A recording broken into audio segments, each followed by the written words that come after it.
Bom, vamos aqui, sétimo ano, para a apostila 2, página 18. E aqui nós vamos começar a falar sobre as formações arbustivas e campestres. Nós falamos antes das formações arbóreas, que são árvores, né? Mata, floresta amazônica, mata atlântica. Agora nós vamos falar da vegetação arbustiva e campestre, né? Arbustos e campos, vegetação rasteira. Primeiro as arbustivas, nós vamos ter primeiro o cerrado. Hoje nós estamos vendo aí no segundo parágrafo, né? O cerrado é considerado a maior formação vegetal do Brasil. Ocupa cerca de 2 milhões de quilômetros quadrados. É muita coisa. Trata-se de uma vegetação típica da região centro-oeste, onde a gente tem mais cerrado é no centro-oeste. Também temos em Minas Gerais, São Paulo, Bahia, Maranhão, Piauí, um pouco, né? Mas onde tem mais mesmo é na região centro-oeste. Centenas de espécies de animais, ou seja, uma grande biodiversidade, né? Animais de pequeno porte, né, caracterizam a fauna do cerrado. Na questão da vegetação, nós temos troncos retorcidos, as árvores do cerrado, como a gente pode ver nessa fotografia do nosso livro, elas têm o tronco retorcido. Não dá para ver muito bem, que a fotografia foi tirada de longe, mas se você observar com cuidado, você consegue ver que os troncos são retorcidos, né?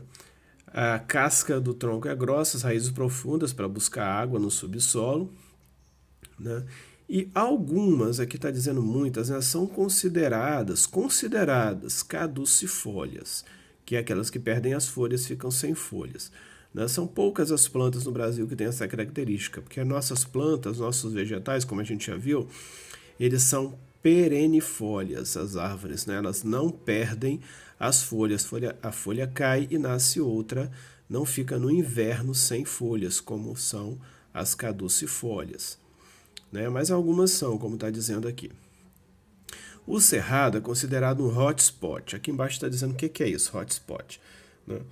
Esse nome é um nome em inglês, né? Ele foi dado por um ecologista ou ecólogo que considerou essa zona, chamou essas zonas, né, de áreas do planeta que tem uma grande biodiversidade, assim como o cerrado, e está sofrendo agressão, né? Sofrendo queimada, algum tipo de agressão ambiental.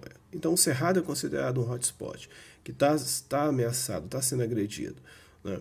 Hoje a gente tem cerca de 20% do que tinha do cerrado, principalmente porque na região de Cerrado do Brasil existem grandes propriedades rurais monocultoras de uma agricultura bem desenvolvida, rica, com colheitadeiras, semeadeiras, principalmente para a plantação de soja.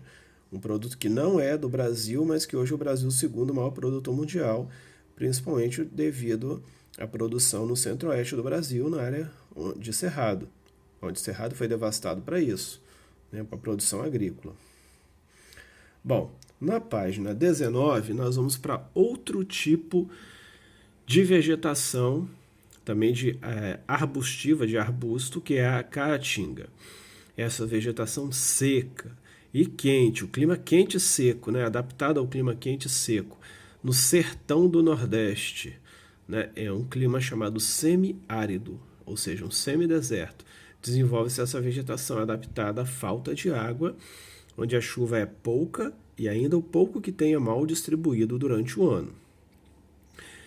Esse nome caatinga é de origem indígena, né, significa mata branca, né? E é porque a mata é, como está a foto aqui, ó, descolorida, né? Quando chove, ela fica verde, linda, maravilhosa. Né? Mas na época do inverno agora, que é a época da seca, ela fica descolorida, fica desse jeito aqui, né? Aquele ambiente inóspito, seco, difícil mesmo de sobreviver.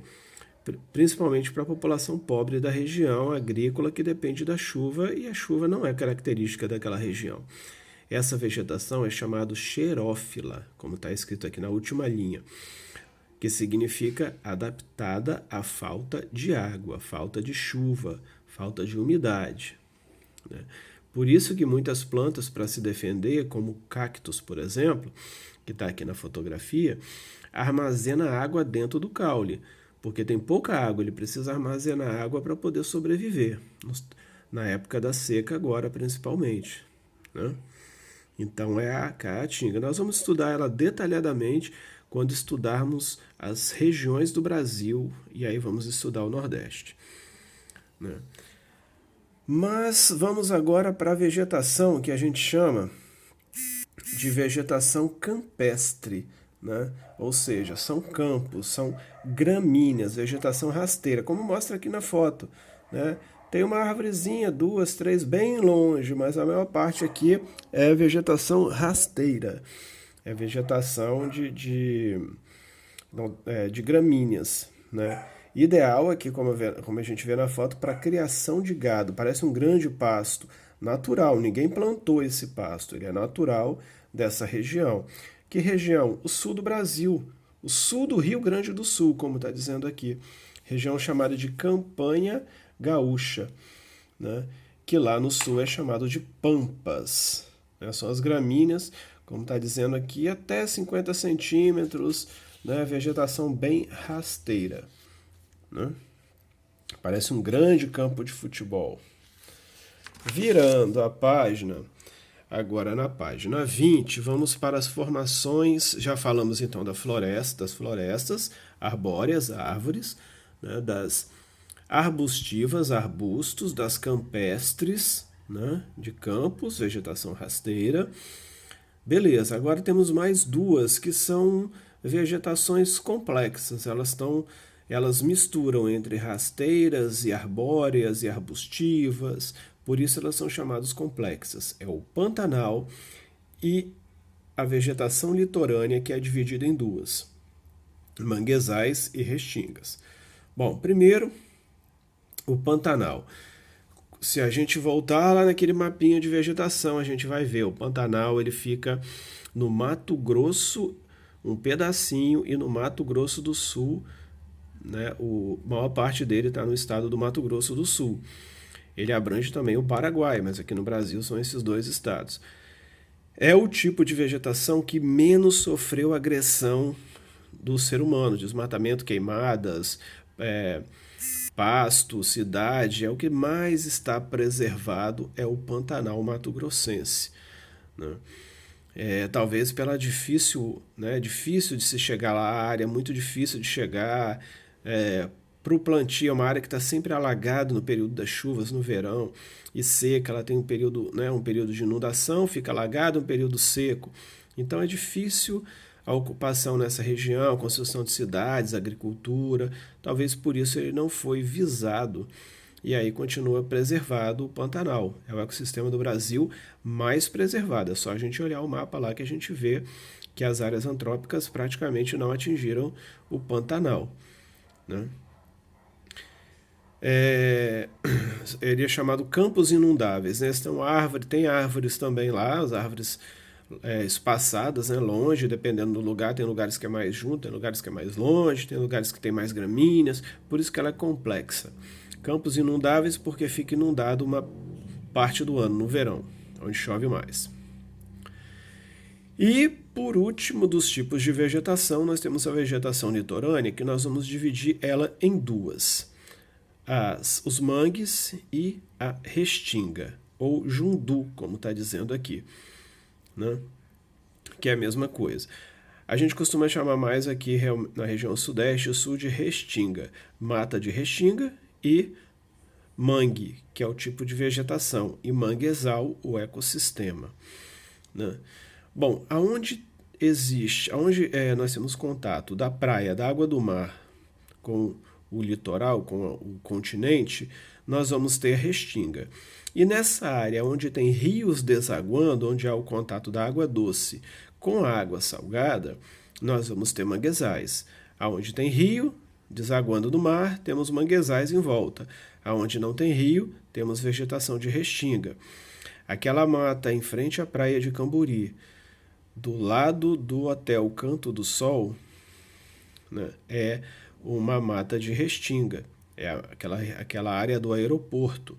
Aquela ali é uma mata de restinga em frente à praia. Se nós atravessarmos aquela mata, irmos reto ali, vamos sair lá na reta do aeroporto.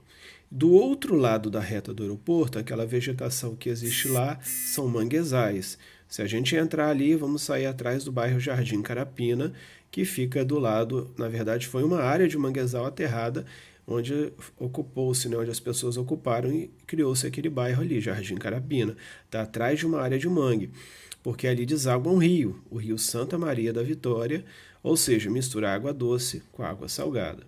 Então aquela ali é uma região de mangue, e aqui a gente vê a foto, né, do manguezal, né, em Recife, né, em Pernambuco, que tem área de mangue, como tem aqui em Vitória também, semelhante a essas. Raízes são para fora. Na verdade, não são raízes, é o próprio caule, mas parece uma raiz. Né? É chamado de raízes, são chamadas, né, raízes aéreas, porque elas estão para fora do solo, para fora da superfície, acima da superfície, justamente para buscar o ar, para respirar, porque o solo do mangue é muito pobre em oxigênio. Mas é um ecossistema riquíssimo, muito importante para a vida marinha. É o berçário da vida marinha, o manguezal. Muitas espécies de peixes, moluscos e crustáceos do mar vão até o manguezal se reproduzir ou depositar os seus filhotes e ou se alimentar, entre outras funções.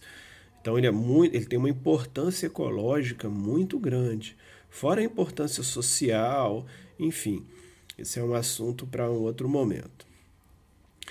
E o manguezal, tanto os manguezais como as restingas são halófitas, essa palavrinha em negrito aqui, ó, que significa que se desenvolve em área salgada, né? A restinga e o manguezal. O solo tem muita areia, muito sal, áreas salgadas. É higrófila, ou seja, se adapta a muita água, muita chuva, muita umidade. E o manguezal, ele é pneumatóforo, pneumatófila, né? Ou seja, as árvores possuem pneumatóforos, que são pontas das raízes que ficam para fora do solo para ela poder respirar. Né? Pneu vem de ar, né? Então ele busca o ar fora, né? As árvores buscam o ar fora, por isso que ela é pneumatófila. Apresenta as raízes aéreas, né? Fora da superfície, para buscar o ar. Beleza. O jundu ou restinga, que é a mesma coisa, é essa vegetação litorânea que não está no encontro dos rios. Está numa área perto do mangue, perto do mar, mas não é a área onde o rio está desaguando. Então, esses são os tipos de vegetação do Brasil. Quando a gente estudar cada região, a gente vai ver cada tipo de vegetação associado à região e como que ela é usada, se ela é agredida ou não, enfim, todos os detalhes. Agora, então, que a gente viu todos os tipos de vegetação e as características principais delas, nós vamos dividir o Brasil de uma outra forma, da forma como está descrito neste mapa da página 20. Esse que vocês estão vendo aí, chamado Domínios Morfoclimáticos. Né? Esse mapa foi realizado, como diz aqui no primeiro parágrafo, pelo professor Aziz Nassib Absaber. Esse nome mesmo. Né? Ele é de descendência árabe, por isso que tem esse nome. Mas é um professor da Universidade de São Paulo que, entre outros trabalhos, desenvolveu esse mapa chamado Domínios Morfoclimáticos do Brasil. Na verdade, esse mapa está associado à vegetação, principalmente, porque tem os nomes das vegetações, a gente vê aqui. Né? Morfo significa forma, então ao relevo também está associado. E climáticos, obviamente, ao clima. Sem deixar de considerar a hidrografia, a água. São os 4 elementos físicos: hidrografia, relevo, vegetação e clima. Mas, como o nome já sugere para a gente aqui, são 6 tipos, né, tirando a zona de transição, que, né, são zonas de transição entre os dois ambientes. São 6 domínios morfoclimáticos, né, e eles estão relacionados aos nomes dos tipos de vegetação, exceto um, né, ou seja, a Amazônia, lá na floresta amazônica, cerrado, vegetação de cerrado, caatinga, araucária, a mata de araucária, a gente já viu as pradarias, porque em outros países, campos ou pampas, como a gente viu na página anterior, são chamados pradarias, ou seja, relevo plano, vegetação rasteira, pradarias. E por último, e não menos importante, esse que não tem nome de vegetação, mares de morros. Na verdade, se você olhar aqui no mapa e comparar com o mapa de vegetação do Brasil, que a gente viu antes, é praticamente a floresta tropical, a Mata Atlântica. Né? É chamado mares de morros porque fica próximo ao mar, né? Vai do Rio Grande do Norte praticamente lá, né? Quase o Rio Grande do Norte até o Rio Grande do Sul. E o relevo é composto de serras, morros, alguns chegam inclusive no litoral, como a gente tem aqui em Vitória, né? Várias pedras e morros e serras, né? Praticamente encostando no mar, no litoral. Por isso que tem esse nome, Mares de Morros, né? Seguindo pela planície, indo até os Planaltos, que é essa região de Mata Atlântica, ela está na planície e no início de vários planaltos no Brasil, né? Onde tem várias serras, morros, chapadas, por isso esse nome, Mares de Morros. São 6 domínios morfoclimáticos e mais essa zona de transição, que não é um domínio, né? É uma área onde eu vou passar de uma vegetação densa igual da Amazônia para uma ralinha e seca igual da Caatinga, eu tenho que ter uma zona de transição.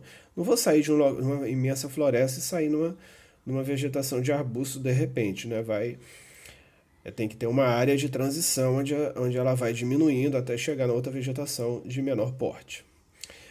Agora vamos para a página 21, onde temos esse imenso mapa do Brasil, onde mostram unidades de conservação.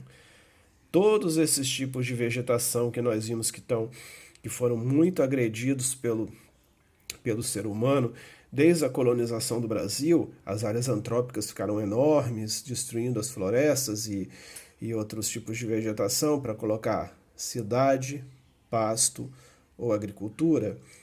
Se a gente perguntar assim, quais as 3 paisagens que substituíram vários tipos de vegetação do Brasil? Paisagens urbanas, cidades, né? Paisagens rurais, que são campos agrícolas e pasto. 3 paisagens, rurais, pasto e campos agrícolas, urbanas, cidades.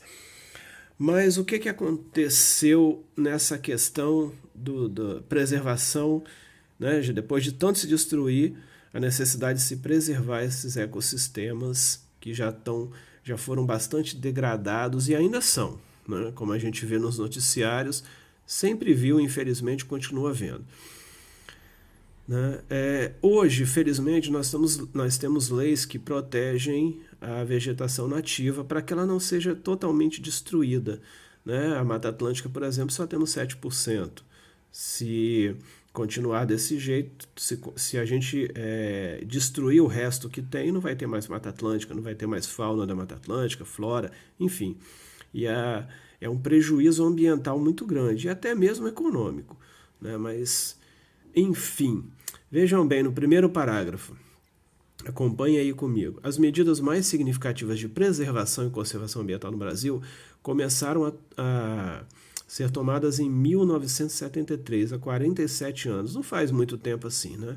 Então, desde o descobrimento até 47 anos atrás, se destruiu muita coisa, até se criar uma lei efetiva para conservar o meio ambiente. Continua se destruindo, mas agora nós estamos lei, né? Já há 47 anos.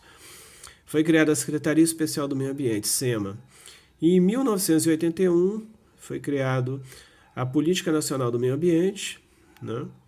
E em 1989, quarta linha do primeiro parágrafo, surgiu o Instituto Brasileiro de Meio Ambiente e Recursos Naturais Renováveis, o IBAMA.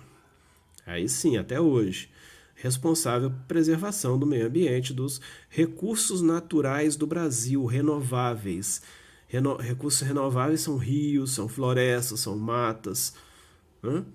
Então, inclusive, esses recursos foram mapeados e muitos deles são reservas de preservação, unidade de conservação, né, como está dizendo aqui, são reservas, ninguém pode ir lá, né, ou são parques para educar a população, as pessoas podem ir lá visitar esse parque, né, por exemplo, lá no parque, lá em Linhares, na reserva da Vale do Rio Doce, né, é uma reserva, uma área, uma mata nativa, as pessoas podem ir lá visitar a mata, ver as árvores nativas da Mata Atlântica, e ficar admirado com a beleza, com a riqueza, né, e ajudar a preservar, né, levar crianças para lá para mostrar desde pequeno a importância da preservação do meio ambiente.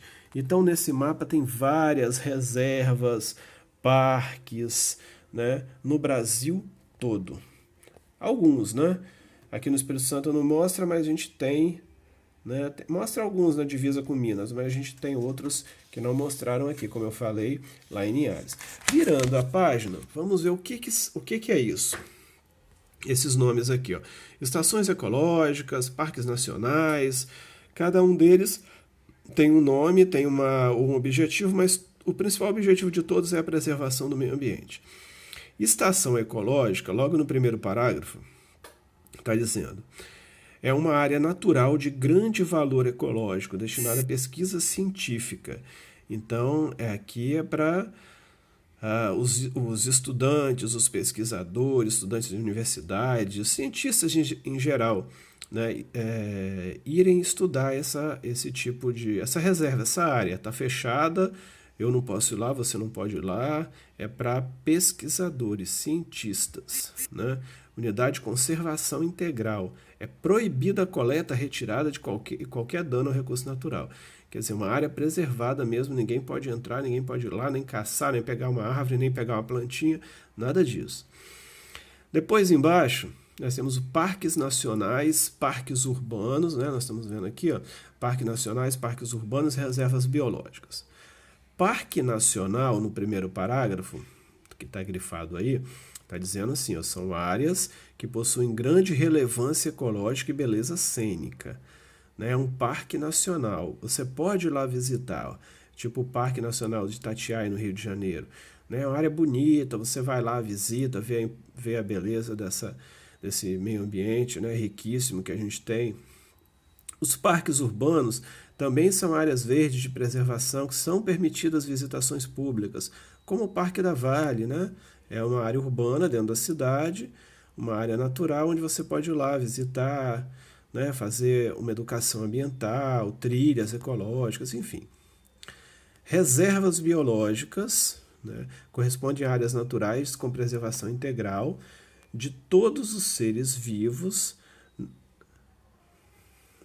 Nelas, as interferências humanas diretas permitidas são a realização de medidas de recuperação de ecossistemas. Quer dizer, alguém quiser recuperar, às vezes está numa fazenda, essa pessoa tem uma área lá, uma reserva biológica, ele, né, vai tentar recuperar porque ela foi agredida, mas não o público, não visitação. Para pesquisa científica também, com autorização do órgão, no caso do IBAMA, né? Mas já a reserva biológica as pessoas não podem visitar. Não é para isso. É o parque urbano, né, e os parques nacionais que são para visitação. Já a reserva não, é para estudo e preservação. E temos mais dois aqui, os refúgios de vida silvestre, onde os animais coitadinhos se refugiaram depois de tanta agressão, e os monumentos naturais. Refúgios de vida silvestre são áreas onde existe a proteção de ambientes naturais, com o objetivo de permitir condições de existência e produção de espécies de fauna e flora, né, para eles continuarem sobrevivendo, não entrarem em extinção, enfim, para preservação.